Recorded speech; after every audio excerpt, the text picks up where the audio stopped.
सलाम अलैकुम। आज की हदीस बहुत ही प्यारी और अहम है, लिहाजा वीडियो एंड तक लाजमी देखें। अल्लाह करे आप सुकून में हूं, खुशी में हूं और अल्लाह की रहमतों के साए में हूं।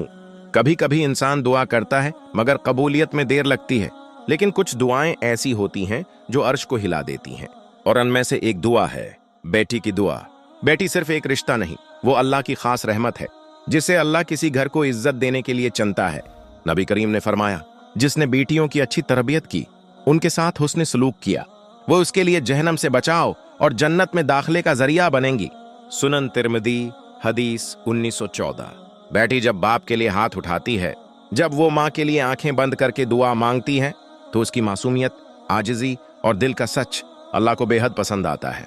आपने महसूस किया होगा, अक्सर बेटी वालिदैन के लिए ज्यादा फिक्रमंद होती है, ज्यादा मांगती है और ज्यादा रोती है अल्लाह के हुजूर। यही आंसू, यही तौजा, यही बेज़बान इल्तजा अल्लाह के अर्श तक पहुंचती है। अल्लाह पाक कुरान में फरमाता है, तुम मुझे पुकारो, मैं तुम्हारी दुआ कबूल करूंगा।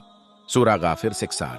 तो जब एक बेटी माँ बाप के लिए दिल से पुकारती है तो रब की रहमत जोश में आ जाती है। याद रखें, बेटी की मौजूदगी रिज्क भी है, बरकत भी है और कबूलियती दुआ का दरवाजा भी। अगर आप चाहते हैं कि अल्लाह आप पर भी अपनी रहमतें बरसाए, तो बेटी को मोहब्बत, इज्जत और दुआओं से भर दें। और अगर आप चाहते हैं कि ऐसी मोहब्बत भरी बातें आप तक रोज पहुंचती रहें, तो नूर ऑफ हदीस को सब्सक्राइब करें, वीडियो को लाइक करें और दूसरों के साथ भी ये सच शेयर करें। ये हदीस चैट जीपीटी से मुस्तनद हवाला के साथ ली गई है।